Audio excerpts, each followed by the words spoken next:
if you're an American, you may have noticed that healthcare is not just expensive, but also incredibly arbitrary when it comes to charges. For example, if you've ever looked at your bill after a hospital stay, you might see some things that catch your eye that you might be a little bit confused about. Well, one woman found such a charge and was actually fighting her hospital over an insane charge. Now, the woman is named Claire Lang-Ree, and she had went to the emergency room for some pain for her abdomen. This was at Penrose Hospital. She received pain medication, morphine in this case, which is incredibly powerful. So that's curious. By the way, thank you, Benjamin Dixon, for the rate of 31. Welcome, Raiders. I'm just talking about how hospitals are doing some insane charges for their patients. So now she received morphine and an anti-nausea med delivered through IV, intravenous. She also underwent a CT scan of her abdomen and a series of tests. Hospital staffers eventually found that she was suffering from a ruptured ovarian cyst, and after a few days, the pain went away and she felt better. Then the bill came. Oh boy. So now this person has insurance. So this woman had insurance through Anthem Blue Cross through her mother's network as a pediatric nurse practitioner in Northern California. That bill was $18,735.93. Now, insurance paid a rather large chunk of that, as they're supposed to. But when looking through her bill, she found two $722 fees for a nurse to push drugs through her IV. So push a plunger, that'll be $722.50, please. That's insane. That process literally takes seconds. Now, Anthem's negotiated charges were for $6,999 for the total treatment. Anthem paid $5,578.30, and the Lang-Rees ended up owing about $1,200 to the hospital, plus additional bills for radiologists and other care, and of course the $150 copay. So, yeah, that's a lot of money.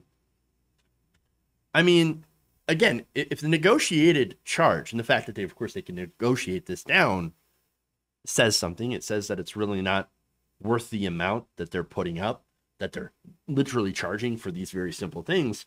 But boy, $18,000, you could almost buy a new car for what the hospital tried to charge the insurance company. Insane. By the way, again, the insurance negotiated that down, paid about $5,000 of it, and yet they're still left with $1,200. And by the way, this is at a time where half of all Americans can't afford a $400 emergency. So this is why half of all GoFundMe campaigns are for medical bills. So, broken system. So now here's something I didn't know. According to NPR, as hospitals began to disaggregate charges for services once included in an ER visit, a hospitalization or surgical procedure, there has been a proliferation of new fees in order to increase billing. In the health field, this is called unbundling and is analogous to how the airlines charge extra for each checked bag or for an extra row seat. So this is really messed up. This is medicine. This is somebody's health and well-being and life. And hospitals are trying to find additional ways to sandbag you with fees. Insane. This is the only place where we do something like this. Now, over time, the medical industry, this has led to separate fees for ever smaller components of care. A charge to put medicine into a patient's IV line, a push fee, happens to be one of them. And of course, the biggest charge on Claire's bill was actually for the CT scan. So now it turns out that CT scan cost $9,885.73. Now, normally, that's CT scans, yes, they're expensive. They don't cost that much. turns out that this was about 3 times more expensive than it would have been if it hadn't been in the emergency room. But it wasn't that was most galling to Claire. Actually, she was pretty mad at the push fee because it seemed so absurdly ridiculous. Now, I look at this and I think it's all absurdly ridiculous. This is insane that we're doing this. It's insane that we're charging people so much, and that people have to pay out of pocket for any of this stuff. Understand that this is why we pay more than the entire rest of the world when it comes to healthcare.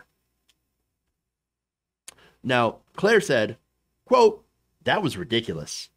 She added that she had previously taken the anti-nausea drug that they had given her in a tablet form for the price of a cup of coffee without an IV. Quote, "It works really well. Why wasn't it even an option?" Well, we know why. It's because the hospital wanted to charge the insurance company as much money as possible. Now, in Colorado, the average charge for the code corresponding to Claire's first IV push nearly tripled since 2014, and the dollars hospitals usually get for the procedure had actually doubled. In Colorado Springs specifically, the cost for IV pushes rose even more sharply than it did statewide. A typical nurse in Colorado Springs makes about $35 an hour. At that rate, it would take nearly 21 hours to earn the amount of money Penrose charged for the push of a plunger that nearly took seconds, or at most, minutes. The hospital's charge for just one IV push was more than Claire's portion of the monthly rent in the home that she shares with roommates. In the end, as I mentioned, Anthem did not pay the push fees in its negotiated payment, but claims data showed in 2020, Penrose typically received upwards of $1,000 for the first IV push, and patients who didn't have an insured to miss such charges would be stuck with them. Colorado hospitals, on average, received about $723 for the same code, according to the claims database. To put it in context, Penrose initially charged more money for Claire's visit than the typical Colorado hospital would have charged for helping someone give birth, according to data published by the Colorado Division for Insurance. Even with that negotiated rate, it was $1,000 less than an average payment for having a baby.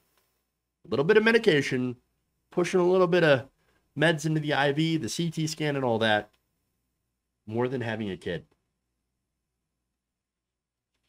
Now, again, you might be thinking, this has got to be an insane mistake. No, in an email statement, Centura said it conducted a thorough review and determined that all charges were accurate, and went on to explain that an emergency room must be prepared for anything and everything that comes through the doors, requiring highly paid, trained staff, plus equipment and supplies. All of this, they say, adds up to large operating costs and can translate into patient responsibility.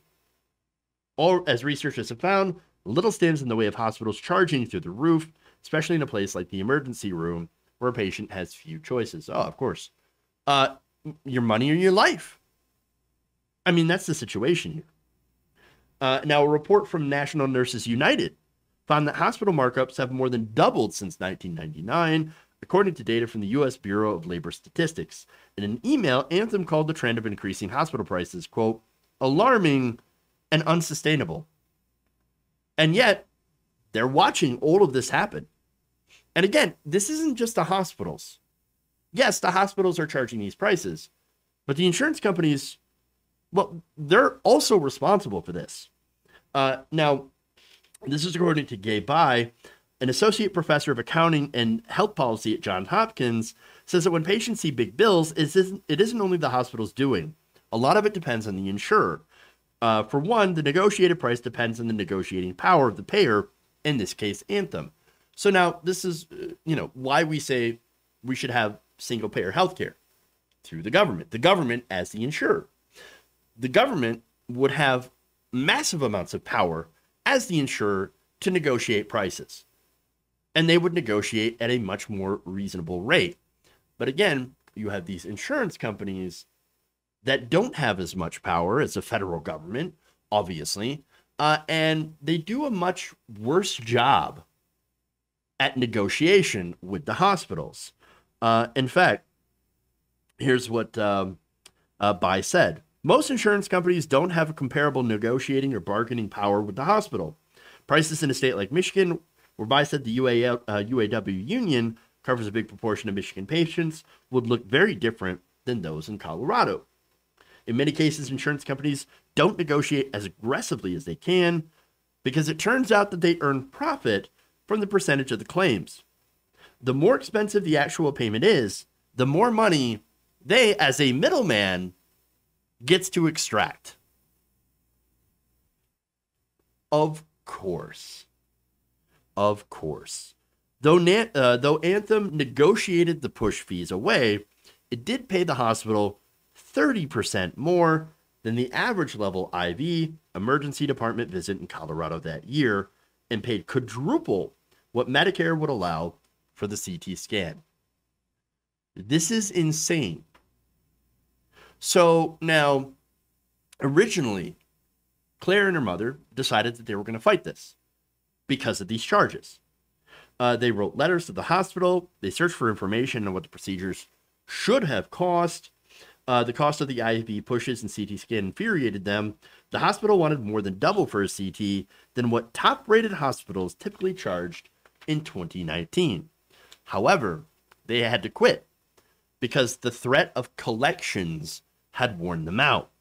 Ultimately, they ended up having to pay $1,420.45, most of that co-insurance.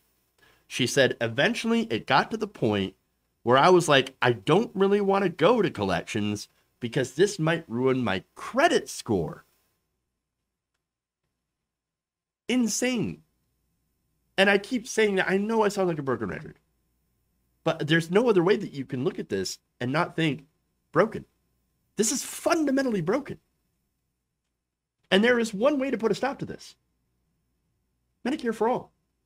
Medicare for all. Medicare for all. And I keep saying that. It keeps proven to be true.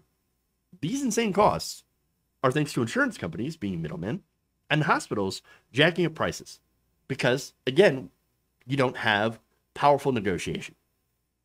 And as I mentioned, insurance companies also take a cut. They both profit, you lose. Again, they're also negotiating with your money, the money that you pay them in premiums. Unsustainable. They profit, you lose. That's American healthcare right now. We are the only country in the industrialized world that does not have national health insurance program or nationalized healthcare.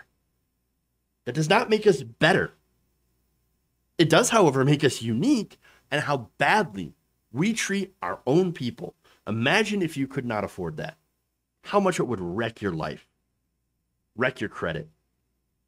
And you couldn't imagine not having insurance. Well, for a lot of people, you don't have to imagine because you can't afford insurance.